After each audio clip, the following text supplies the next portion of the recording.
Well, TGIF and happy V-Day. I would like to say, never fear, the love doctor is here because today we're going to talk about becoming limitless. And the foundation for becoming limitless, we all have it within us, is of course self-love and that solid sense of self-worth. Because without that foundation of self-love and self-worth, quite honestly, it's difficult to navigate really anything. So we're all works in progress with that. We're not talking about you have to be here. We're talking about journey. Okay, so this is based on an article I wrote for Psychology Today a while ago. So first of all, just to define it, to be a limitless person means to be someone without end or boundary. Isn't that great? We're talking about healthy boundaries, right? We want healthy boundaries. We don't have boundaries though, as far as we don't have a glass ceiling, or we can also say maybe it's human to have a glass ceiling, but limitless people know how to bust through it. We are aware of our limiting beliefs and know how to, talk back to it, navigate it, and bust through it. So, okay, here we go. We're going to have 10, maybe it's 12, I forget. Limitless people know, number one, our thoughts create our reality. We know that for absolutely sure. We are the pilots of our own planes, the authors of our own life script, and each day we know we've got a blank canvas on which to paint how it's going to go, and that is the fact check, because we know that thoughts dictate our feelings, which is why it's very important to cherry pick what we allow, to run through and circle through our minds. And the brain also loves patterns. Limitless people know that. So if we're on autopilot, just allowing all the negative self-talk and limiting beliefs and all this stuff, they're just getting stronger, stronger, stronger. So the limitless person, to the best of their ability, throws wrenches in that stuff all day long. And like anything else, it gets easier. So thoughts first, feelings second, they lead to behavior. So the limitless people, top of our list is thought control. All right, next. The limitless person knows that life happens for us and not to us. This is resilience thinking. This is a resilience mindset. So you're not going to hear a limitless person say, oh no, why me? Why did this happen to me? Why does it always rain on my day off? Using words like always and never and everyone and nothing that don't exist in reality, kind of absolutes. Why does it always rain on my day off? Like the clouds have a conspiracy or something. That's pessimist language. Limitless people are optimists. So for the pessimist, things are personal, pervasive, and permanent, right? So the pessimist thinks, why me? It's my day off. Like the clouds have a conspiracy. Why does it happen? I'm only my day off. So the limitless person does not take things personally. There's a big world out there. Things happen. We don't take it personally the high majority of the time. Pervasive means that, whatever said life thing that happened is not going to impact every single aspect of our whole life. Well, that's pessimist language. We optimists and limitless people, there's big overlap there, obviously, do not look at things that way. This life thing happened. We're not saying it's easy. It might be really, really, really, really hard. Difference is we know that it will pass, for one. And the second one is it's an opportunity for growth. Now, is that a tough sell when we're in the mud? Of course it is. A limitless person is not saying, gee, I'm so glad I had this loss of a family member. No, of course not. Absolutely not. Still, it's something that we go through. We get that. We get that it will pass. It's not permanent in the sense that the person's gone, but the feelings and the grief and all that is not permanent. That too will pass, and there's growth in it. So what was the last thing? Permanent. Okay, so pervasive, permanent. So we look at things as, again, this too shall pass, and growth and opportunity. Okay, operating from a place of lack only attracts more lack. Okay, so limitless people have an awareness that you can say God, the universe, however you want to say it, that abundance is infinite. There's no cap on how many good things can land in our laps. There's no limit. So since it's the universe, God, however you want to say it. So think of it like a big old pizza pie, right? We wouldn't take, let's say there's 4 people at the little dinner thing, okay, or lunch thing. We would take, usually there's 8 pieces. So 2 pieces you take. You wouldn't probably go for a third unless you ask people, well, does anybody want any more? It's kind of sitting there. If no one else wants it, I'll have it. Okay, that's what you do to be polite in a lunch situation. In the universe situation, though, there's endless pizza. So you can have the third sight, fourth, fifth, sixth, seventh, eighth, ninth, 10th, because it doesn't affect anyone else's abundance. It doesn't affect anyone else's abundance at all. And the limitless person also knows not to feel guilty about all the good things they have. Because here's the thing. We can only be as happy and successful as we feel we deserve to be. That's just the truth. And Wayne Dyer talks about this. Now, he talks about in all different circumstances, if you know, and I don't, it's going to sound harsh, but it really, if you think about the deep meaning behind it, it isn't. If somebody's chronically ill, you know, we're feeling so badly, we can't feel badly enough to make them better. It's much better idea to get a plan and go sit with them and be present, read to them, listen to them, watch a movie together, bring food, you know, have some kind of tangible thing, because simply feeling bad in your house isn't going to make them well. People who don't have their basic needs met, don't have enough money, don't have whatever, he says this, we can't feel badly enough to make someone underneath, you know, wealthy or something. Now, can we get a plan again? Yes. Can we donate stuff? Can we start a foundation on a bigger level? There's all kinds of things we can do for action, but feeling guilty about what other people don't have does not make them have whatever it is they're missing. And that's important, because one of the biggest blockers to abundance is guilt. So if we're walking around feeling guilty for being wealthy, whatever that wealth is, it can be health wealth, which is the biggest one, right? The first, I think Ben Franklin said that, right? The first wealth is health. Or it's financial wealth, it's lots of children wealth, it's whatever it is.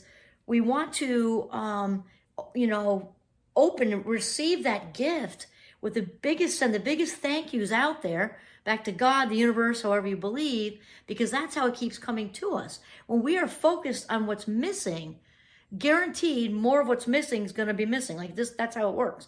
When we respond to the universe with lack, we attract more lack. We focus on the negs in the bank account, we're going to stay in that place of scarcity. It's just how it works. We celebrate the $2 bills, maybe there's a male and a female, they got together and make little baby $1 bills. Great. Focus on that image. But lack attracts more lack. It's just the truth. And no matter how things are and how tough it can be really, really tough to be grateful at times when life throws us curveballs. There's always something we can be grateful for. And with my students, I used to say to choose the default gratitude, because when those days get hard like that, for me, it's my eyesight. My youngest brother-in-law, he's blind, and so I think, and he's in a good mood 99% of the time. So if it's a tough day or whatever, I'm just like, wow, I can see. I can get in the car and have the freedom to drive. I can see the sunset. I can see the huge snow in the yard. I can see enough to pet Giovanni and take him on a walk. Blah, blah, blah, blah, blah. So default gratitude is great to have. Just added that in for more bang for your buck here. Okay, so there we go. The next one, coincidentally, I must have had that in my head. The key to happiness is residing in a place of gratitude. Limitless people, we know that. Personally, I'm like, I haven't started a new gratitude journal actually, because I just finished my other one yesterday. So it sits right there. I got to walk by it to get out the door. A windowsill is another good place to have it. And 3 things I am grateful for, I am grateful for, I am grateful for. And you got to have the words I am grateful for, because the neurons need guidance to know what to do. People think gratitude's all woo-woo, touchy-feely. You can make it that. But as someone who studied, cognitive psychology, I have my doctorate in that, I'm all about the neurons. And they're like little toddlers. You got to constantly redirect. No, go this way, not the negative Nelly way. No, go this way. I'm grateful for, I'm grateful for, I'm grateful for. Not just my golden retriever, my house, my health. You have to say, I'm grateful for my golden retriever, right, G? I'm grateful for my house, I'm grateful for my health, because that's in the neurons. Then after about 21 days, that comes from Charles Duhigg's book, The Power of Habit. After about 21 days, the habit will shift and stick. Well, it's an average, so around 21 days, you'll start to see more positive without even a lot of effort. And then the more you keep up with it, less effort it is. Just like playing guitar, you get the calluses at first when you start playing guitar. Before long, calluses disappear. You play in Margaritaville. Same thing with gratitude. It'll come easier and easier and easier. You'll see more positive in your life. It is the master key to happiness. Next one, we must get rid of the junk. Wayne Dyer talks about this a lot. And also Maria Konnikova is the author of Mastermind, a book I used to use in my cognitive psychology class, she talks about the brain attic. And you picture like a regular attic. It gets dusty. You got all kinds of crap up there you don't use anymore. Boxes full of yuck. Probably a ton of arachnids and other icky stuff. And you got to get rid of that. Limitless person knows to let go of old unfavorable memories as much as you possibly can. Or at least, because you know, there's not like a delete button you can hit when stuff happens to you. So let's say, let go of the power they have over you, because they might still exist like a little skeleton, but to let go of that power, a lot of forgiving of self and other people, and moving on and letting go. And just use those old, you know, we're not into retrieving old memories that don't work for us anymore. Because the memories we are aware of, bringing the attached emotion with them. So if somebody did whatever to you, even if it's legit, we're not saying that, but it pissed you off back in 2015, and you're thinking about it in the car on the way to work now, there went your life minutes on this day, at least for part of it, because that's long since over. The limitless person knows that. Doesn't say whoever gets a password, of course they don't. But now they're living rent-free in your head, sitting on a couch in your mind, like your mind's, little one, suite there with their feet up on your coffee table, watching your flat screen and eating your awesome Girl Scout cookies. Why would you let them do that? They're taking even more from you now. Okay, failure doesn't exist is the next one. The limitless person knows that failure does not exist. I'm going to use the Wayne Dyer definition for this one. The reason Wayne Dyer, gosh, I love that guy, says failure doesn't exist is because listen to this explanation. It's great. We are all human beings. We can agree on that. We're all moving around, interacting. We can agree on that. And we are all producing results from whatever it is interaction, whether it's a conversation, it's a work project, it's a school project, we're mowing a lawn. I mean, whatever it is, we're moving around, interacting, and producing results, right? Well, here's the thing. That's all we're doing. Sometimes we perceive it to be negative. Other times we perceive it to be positive. And then we make decisions based on the results that we produce. That's really it. And often what we perceive to not be working for us are negative, and it might not be working for us. We didn't take the proper precautions and, cut ourselves with something while we're doing slicing the bushes or whatever. Things happen. And the growth experience in it is don't do that again. Read the instructions or have somebody who knows what to do help you or whatever. And in relationships too, we learn, it's painful as it can be. Getting in relationships with toxic people, whatever. It's all learning experience. It's not like it's a failed relationship. You were in the relationship. You did the best you could. You produced results. They didn't work for you. Maybe not for the other person either. Maybe even you perceived yourself as being set back a bit. Maybe you were. Now you know which direction to go. You're being pointed in a new direction. So failure does not exist. Next one. What we resist will persist. That came from Carl Jung, brilliant psychoanalyst from the 30s, I think. So he says, limitless people do not fight with the universe. I mean, no, we just don't. We reside in a place of non-resistance and allow life to unfold as it's meant to. You might be saying, oh, that's easy for you to say. No, I mean, no. Well, here's the thing is, it can be counterintuitive because we really want to dig our claws in sometimes. You don't want the relationship to be over. You don't want the job to be over. You don't want to be in the whatever, the college, the major, the thing, and you're resisting it. You don't want to be in that friend group anymore. Whatever it is, we resist, or they don't want you, whatever. Resisting letting go of it, it just gets bigger and bigger and bigger like a snowball in March. Just wet, bigger, heavier, awful. It doesn't say just give up on a dime either. There's a difference. There's a difference between when, just caving in on something and digging in with our claws, when everything in us, that inner voice is saying, this is not for you anymore. And we resist it. That's just going to get bigger. And what was I just thinking of? Oh, just like when people say, don't give it energy, it gets bigger. That is a true statement. We're all walking balls of energy bodies of energy. When we, put that energy out there, it does. It gives more energy to it. It makes it bigger and huger. Next one, which my dear friend Oprah talks about a lot. I love her. She's not aware that we're good friends, but we really are. She has done so much for the world. Okay. She says, and I say, and lots of people say, limitless people know that it is our number one job to keep ourselves filled up. And people say, oh, she's so selfish. And Oprah said this one, oh, she's so full of herself. She's like, that's a compliment, because there's good selfish and bad selfish. Good selfish is when we are keeping ourselves energized and filled up and doing what makes our heart sing, and eating properly the best we can, sleeping the best we can, walking out in the woods, doing whatever you do to be outside and to stay, all that stuff. Relationships, putting energy into relationships, enjoying dinner with people, the whole thing. And bad selfish is just, looking to get our own needs met, not caring about leaving people hanging and stuff. Like, I'm a big fan of Colleen Well. I've done reels and videos on that too. Doesn't mean you do it on a day when you have a project and you're part of the team and people are depending on you, unless you're flat on your back sick.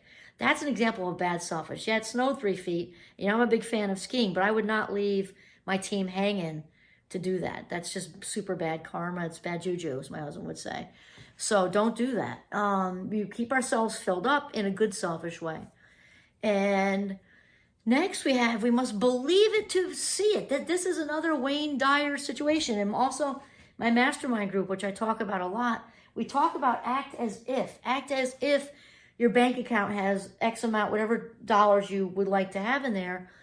Act as if it's already happening. You want that amazing soulmate to walk into your life. Act as if that's already happened. And we do that by being that loving person. That's love attracts love, being that loving person. Act as if you're already wealthy, regardless of what wealthy means for you. It might be a certain amount of money per year in your salary. It might be a higher, whatever it means for you. It might mean the house, might mean the house and the kids. It might be the house, the kids, and the golden retriever. There he is right there. I don't know if you can see him. He's on the floor. Anyway, we have to act as if. And then when it happens, I think Brooke Castillo said it well, when you eventually kind of land with whatever it is your heart's desire is, somebody asked her, well, how did it feel when she landed on her big amount of money she was trying to make? She said, I was so used to acting as if it felt like Tuesday. Isn't that great? Limitless people know that. Act as if. And then lastly, limitless people know that a calm mind is a powerful mind. So obviously the opposite of calm is we could probably come up with a few. They're kind of synonymous, but is chaos. A chaotic mind is not creative. A chaotic mind is not productive. A chaotic mind is pretty miserable, to be truthful. So it doesn't mean the limitless person also has their bar set at do our best, because we know we can meet it each and every day. It doesn't mean anybody's saying anybody's perfect. Absolutely not. Perfectionism is self-abuse of the highest order, as Ann Schaaf would say.